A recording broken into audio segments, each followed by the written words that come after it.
Angela is also toxic, bombarding her husband with verbal and emotional abuse. Fans are tired of the horror show and want to see it stop. Angela is not handling it well.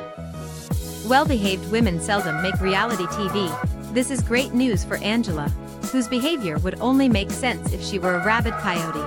Unfortunately, it is terrible news for Michael Ilesanmi. It's true that many fans suspect that, in the beginning, Michael was just trying to scam Angela. Many conclude that he has since, perhaps with some help from Stockholme Syndrome, fallen for his wife.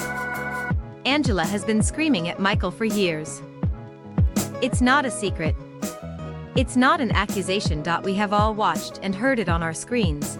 Even last weekend's episode showed Angela once again back to her old tricks. Of course, she told Michael that she was divorcing him, but grimly, we all know that the breakup didn't stick. Yelling is toxic enough on its own. But the content of Angela's screams makes it worse. First, there is what she says screaming cruel obscenities. Good, decent people who love their partners don't yell at them to shut up. Angela does. She says whatever she wants, at whatever volume she wants. The second major issue is the motive behind her yelling. We don't just mean that it's prompted by her mood or by imagined slights by Michael. Angela's vicious verbal abuse is designed to cow Michael into going along with whatever she wants. That doesn't necessarily mean that Angela is consciously, actively conspiring to break Michael's mind and spirit. In many ways, she comes across to fans like a raging chimpanzee that then calmly eats some pudding after ripping off its human's face. In this case, the chimpanzee also smokes in cars, in houses, and wherever else. A lot of reality stars are carefully constructed images for branding, for laughs, for their careers. Angela seems to be the genuine article, which makes the nightmares that we see on screen so much worse. That doesn't stop some from accusing Angela of faking all of her fights and drama. After all, this is the woman who went on Maury twice to accuse the same daughter of lying about her baby daddy. That seems like the behavior of someone willing to be messy and obnoxious for fame.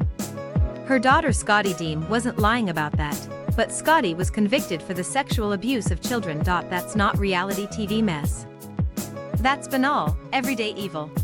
Obviously, we don't see all, or even most of Angela's life. Many times, reality stars who seem to cry or complain every day only look that way because of editing. Is that what's happening with Angela? Well, yes and no. On the one hand, she is certainly being edited, not just for time, but for content. That way, we see her at her worst. But no, at the end of the day, the things that Angela says and does on screen, it doesn't matter if there are good moments edited out, or if she obviously pulls some stunts for the camera. Very understandably, fans are fed up with Angela, and they're not content to fast forward through her anymore. A petition has been started to get Angela removed from the show, because abusers don't belong on TV. TLC needs this outcry and pressure from fans. They'll only take action if Angela hurts their bottom line. Angela is handling this with her usual sense of grace and understanding. This time, her verbal abuse isn't aimed at her husband, but at random critics on social media. As memes and bloggers openly wondered who Angela will bully at this year's tell-all, the ill-tempered grandmother fired back.